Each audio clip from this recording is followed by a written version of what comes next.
Hey, good morning, guys. Today we're attacking our second story, the Shimerdas.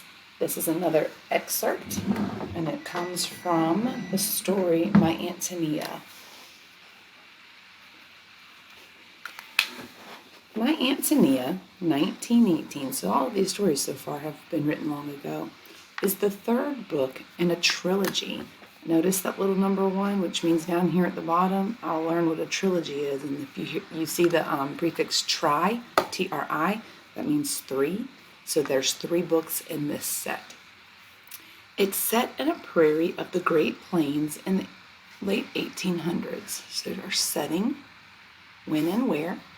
The following excerpt from Chapter 2 in My Antonia is narrated by the book's main character. This is good to know whose perspective we're hearing. So this is told from Jim Burden's perspective, who is looking back on his past. In the beginning of the book, young Jim's parents have died. That's probably a key detail to understanding his thoughts and his actions. He travels by train from Virginia to his grandparents' farm in Nebraska. At that time, Nebraska was a new state, another good thing to know. Virginia was one of the original 13 colonies, so that was much more settled, and things were happening there, people were living there. But now we're going to Nebraska, which is a new state, so there's going to be a lot less happening, a lot more work probably for him to do. To his grandparents, it was a new state, populated by hardy pioneers, hardworking pioneers, travelers, many of them immigrants, people who have come to this area from other places. One of those immigrants was Jim's friend and neighbor, a young Bohemian girl named Antonia Shimerdas. Willa Cather was a Pulitzer Prize-winning novelist. She created vividly drawn people and made the setting of the Midwestern prairie come to life, as if it too were a character. So while we're reading, we should really be paying attention to her beautiful drawings. That's what that tells me. It also lets me know that we've got people from 2 different cultures. You've got a Bohemian girl, and then we've got Jim, who appears to be maybe one of our original settlers, or I don't know, but not Bohemian. So that might play a part too in their relationship. And then, of course, we're traveling to a new state where there's probably a lot of work to be done in order to make it livable. We're paying attention to those key details in this story that move our plot along.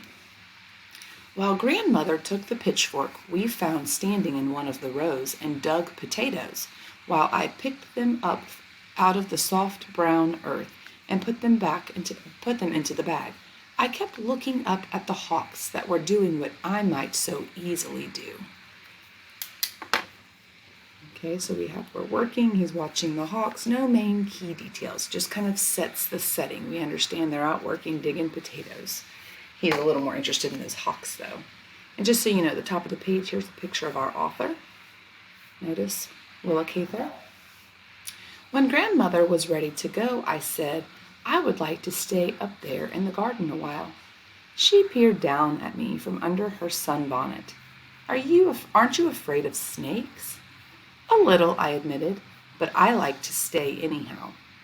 Well, if you see one, don't have anything to do with him. The big yellow and brown ones won't hurt you.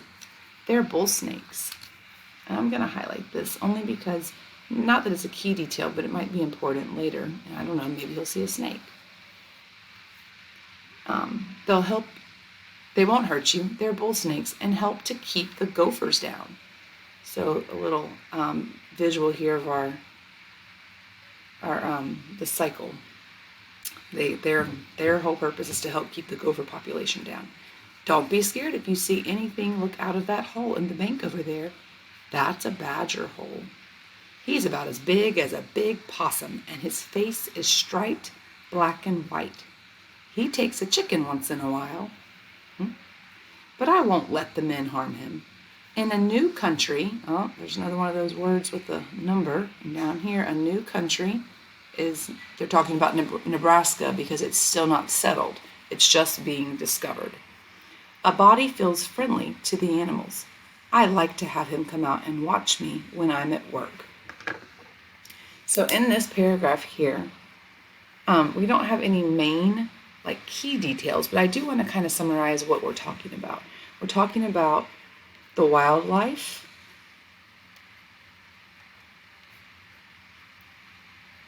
that Jim might see. And remember, he doesn't know this already because he's new. He's just gotten there. So Grandma's kind of given him the heads up. I just want you to take a minute to look at this picture and look at how pretty it really is. And of course, the other half is on the other page. But I agree with that background that she does a really nice job giving the setting, kind of bringing it to life and with the detail and the color.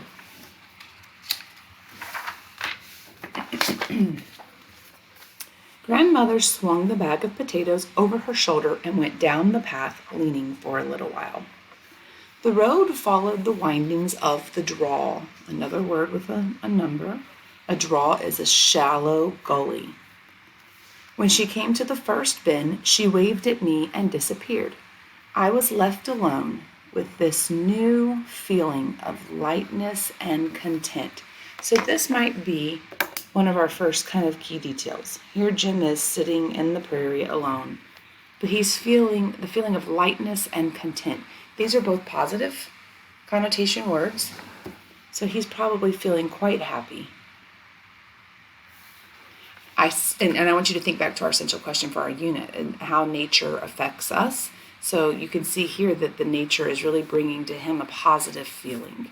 I sat down in the middle of the garden where the snakes could scarcely approach unseen, and leaned my back against a warm yellow pumpkin.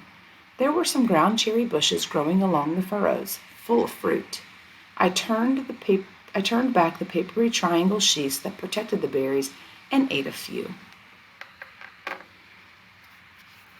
So he's gotten himself in a situation or a position where he can be pretty safe.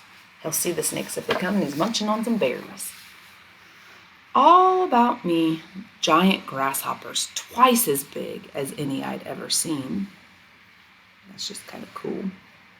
We're doing acrobatic feats among the dried veins. I put myself an exclamation mark there, like, wow. The gophers scurried up and down the plowed ground. There in the sheltered draw bottom, and the wind did not blow very hard, but I could hear it singing its humming tune. I want you guys to pay attention to this. Up on the level. And I could see the tall grasses wave, because this morning in morning meeting, we're going to ask you to do something with this sentence. So, the wind, he could hear the wind singing its humming tune and could see the tall grasses wave. I want you to picture that in your mind. The earth was warm under me, and warm as I crumbled it through my fingers. So here we really have Jim observing nature. He's not doing much, but he's just kind of taking it all in. Odd little red bugs came out and moved in slow squadrons around me. Their backs were polished vermilion, another word with a number, and vermilion is a bright red-orange color. Almost like a ladybug, I bet. Oh, yep, looky there, with black spots. Add that. We recognize that as a ladybug. I kept as still as I could. Nothing happened. I did not expect anything to happen.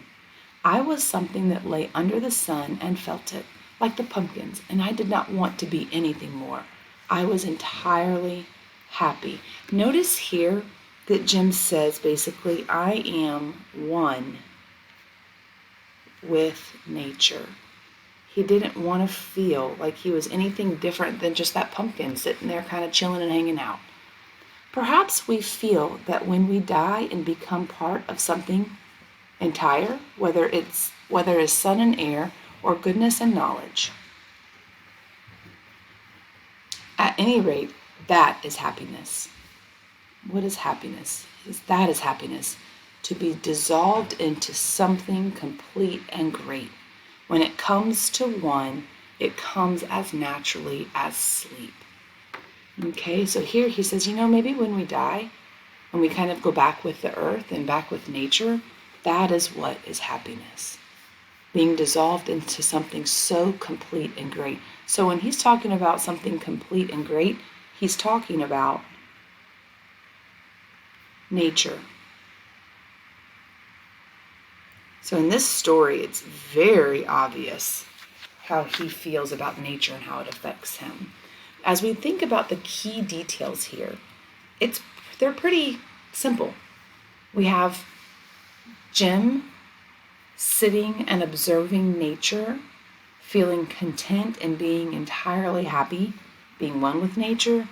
And we have that conclusion about how he feels that when we're one with the earth, that is happiness. So this one is not a real intense read with our key details. A lot of the details that are put into this story are those descriptive details that really give us visual images of what he's seeing, because he's wanting us to see the beauty of the nature that he sees around him. Excuse me. So as we think about summarizing this story, this one's pretty simple. What is Jim doing? How is he feeling? What is he thinking? And we kind of have hit those points with some of those things that we've highlighted and some of the notes we've made. Don't forget, before you come to morning meeting, go back and revisit this sentence right here. The wind was singing its humming tune, and the tall grasses were waving. Okay? I want you to think about what visual that brings you. And bring with you a piece of paper and a pencil, maybe where you do your squiggles in your notebook or wherever you do your Friday squiggles. Bring a piece of paper, something to write with, and think about this sentence and the visual that brings to your mind. See you guys in just a little bit.